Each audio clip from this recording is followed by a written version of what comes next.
How's it going, guys? My name is Zach with the Movie Castle, and today we're going to be continuing my Sharks of Summer series. Sharks of Summer is a series I do around here where once a week, at least once, I take a look at a shark movie, and today we're going to be talking about an Asylum shark movie. That's always fun, one that they produced for the Sci-Fi Channel, I believe, and that is Megalodon. Megalodon from 2018, directed by James Thomas, and stars Dominic Pace, Carolyn Harris, and Michael Madsen. And Michael Madsen, he's a good actor, and he's in the movie for a little bit, but I should say, if you look at the top, he's the one that's billed above the title, but if you look at the back, it reads Special Appearance by Michael Madsen. And that's much more accurate. He is in the movie. It's more than a cameo. He definitely has a few scenes, but he's by no means the main character. It's still cool to see him, though. Anyway, this movie, brief, non-spoilery plot synopsis. You get some Russians in a submarine, and they're trying to drill into a deep water communications cable. They're drilling into it. The drill slips, goes into the dirt, cracks open the sea floor, and out comes our good friend the Megalodon. He's going to bite the submarine, and the U.S. will sense all this happening, I think the vibrations on the radar and whatnot, and they'll go down there and send their own sub to investigate. They save a few, the last surviving Russians, and the U.S. sub now has to get up to the surface and figure out a way to stop the newly discovered Megalodon, but also just getting up to the surface with this shark there is going to be a bit of a problem as well. The first of many obstacles is the Megalodon itself, as depicted in the cover, swallowing the little U.S. sub. So they're going to have to figure out how to get out of the belly of the beast. So, an interesting predicament to start off the movie. Now, at this point in time, obviously, the Asylum and Sci-Fi had worked together previously on the Sharknado series, so the two had a good relationship. Sci-Fi does mockbuster, the Asylum does mockbusters, and in particular shark movies. The Asylum does a ton of shark movies. So the company known for mockbusters, the company known for shark movies, and then in the world of big budget Hollywood, you had The Meg come out. So without a doubt, the Asylum's gonna do a mockbuster of The Meg for Sci-Fi Channel, and yeah, it's definitely a movie that definitely was going to happen. Now, I had kind of high hopes for this one. You know, it should be one that had a lot of a spotlight on it, and I was hoping it would come out big and crazy and over the top. Sadly, though, it's not. It's kind of dry and not super cheesy, and that's what you want with the Asylum. You want it to be really cheesy. This is very dry and serious, and actually feels more like a mockbuster of Battleship than it does The Meg. You know, so, yeah, kind of disappointing in that regard. To be completely honest, it took me 3 days to watch this movie because I fell asleep watching it twice. Not necessarily the best thing ever, but if you want just kind of a shark movie that you don't want to have to pay too much attention to, it's good, lazy Saturday afternoon, you know, not a big thing, but not necessarily bad either, just lazy TV watching. Totally passable in that regard, and a lot of shark movie junkies are going to like it, but when I see an Asylum shark movie, I really want something bigger and cheesier and more fast-paced and crazy, but that's, for the most part, not really what this is. And before I rant too hard, I do want to cover the pros, and there are a few pros with this movie. First of all, it does have a few things up on The Meg. First and foremost, the title.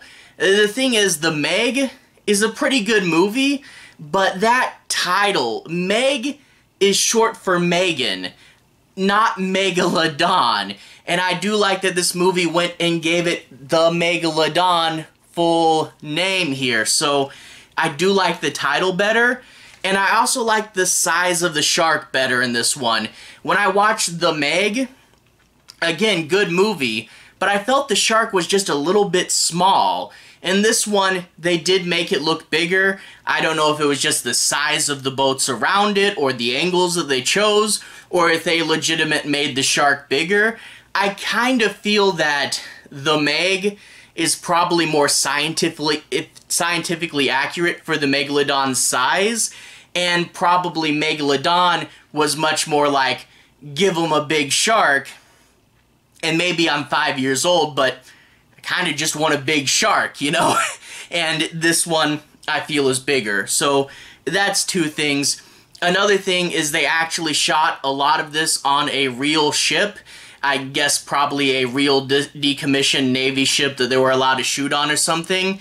And that really does help out the sets. Shooting on a real ship, you're automatically going to have a really good set. So that's pretty cool as well. And also the CGI is usually passable. I don't know if that's really a big pro, but usually passable. Yeah, there's some bad CGI, but usually it's good. That's not the best pro, is it? Anyway, so it does have some stuff going for it, but we have to talk about the cons. This is a really dry and a really boring movie when I want cheesier, dumber stuff from the Asylum. And when I talk about dry and boring, there's a few key elements here. One is the characters. Most of the characters in this movie are serious military types. I mean, that makes sense. You're doing a movie that takes place on a military boat. They would all be serious military types, but they're all the same, you know? And that's the thing is, you look at a lot of other movies, a lot of other classic military movies, they throw in a few differences in the characters. You usually get one that's always joking, and then later on you find out that they're joking because they're scared or depressed. You usually get the wild card guy, the guy that's a little crazy, you don't know what he's gonna do, and then you get like a guy with like a wacky trait, like they're from somewhere, like, you know, oh, we never did this in Kansas, and he would just keep talking about Kansas the whole time. You know, usually you get wacky traits to kind of make the characters pop, but not this movie. This movie, they're all just serious, stoic military people, and you know your main characters. You know Michael Madsen, you know the main guy, you know the main girl. You get them, they stand out enough, but no one really pops in this movie, you know? And I really wish you had more variety in the characters. The main girl, she has this thing where she's a little bit rebellious and a little bit too take charge, you know, where she'll start going off and doing her own thing without necessarily getting permission for it. And she also has this relationship with her, with the person above her, where they kind of have this like father-daughter type relationship. And those are kind of interesting traits, but they're not pushed as far as they could be. And I really wish, you know, you got to know the main characters a little better. I really wish they were more developed. You know, the actors all do a good enough job with what they're given, but, you know, I wish they were given more interesting things to do. But no, they're all just stoic. Other than that, though, the movie has this thing where it's very, very much super technical. Lots of technobabble in this movie, all talking about like power and where it is and how much power do we have and let's divert power from the galley or something, I don't know. And, you know, it's all like, oh, the range of this and the sub's over here and the sub has this. And it's all dry, technical jargon, and it's fed relatively fast, and it's hard to keep up with it, and I feel that if we could keep up with it, it probably wouldn't make very much sense, and it's just hard to even really want to, because it's just a bunch of tech babble talking about this, and it serves to slow the plot down, but it's not interesting, and you don't really latch on to it. And again, I feel that if you did latch on to it, you just start seeing a bunch of plot holes. So yeah, a lot of this movie is just that, just tech jargon. And also, speaking of this, the ship is remarkably underprepared. You know, you say, oh, it's the Megalodon going against a US Navy ship. They would just fire a torpedo at it and the movie's over. But for whatever reason, they can't. And the thing is, this ship, again, a bigger US Navy ship, it only seems to have like 50 people on it, like 50 or less. And there's not too many people. They don't have as much weapons and power as you think. You know, it's a big Navy ship versus a shark. You don't think that they would start like running out of fuel or something, but the ship always seems on the edge of destruction, which should be exciting for a movie. I just can't believe a ship this big would have this much of a problem with the shark. Again, the movie should be about 2 minutes long.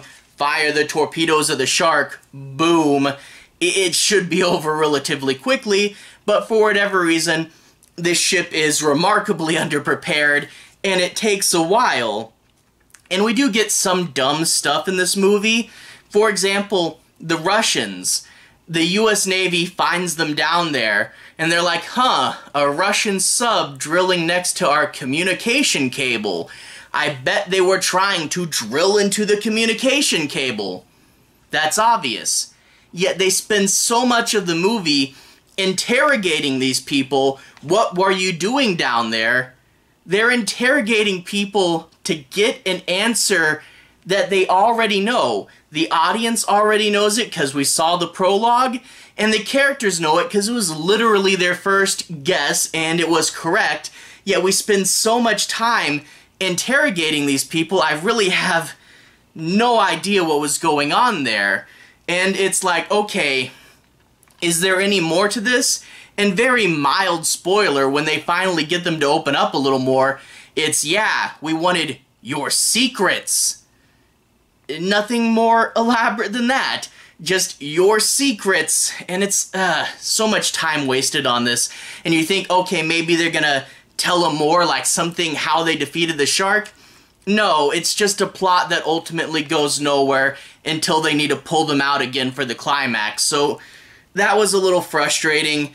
You do get goofy moments where they like build a lure for the shark with an anchor and a bunch of steak and like random axes strapped to it. And yeah, they're playing a big fish hook at one point.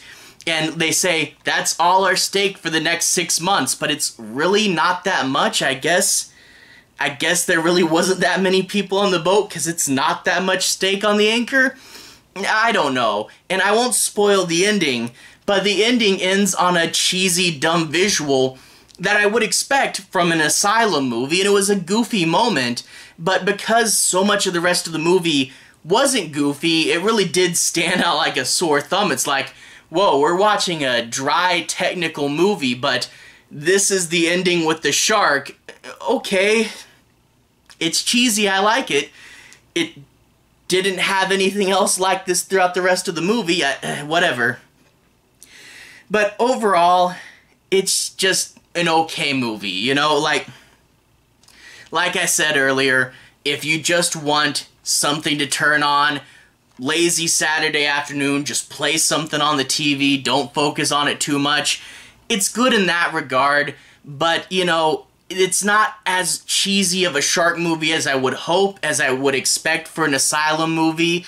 The characters are all very stoic and boring. The plot is super technical, and just not enough crazy stuff happens. So, yeah, ultimately a little underwhelming, but I know a lot of shark geeks are going to still watch it and like it. And it's not that there's anything super wrong with it, it's just not super interesting. However, I did see the sequel's trailer.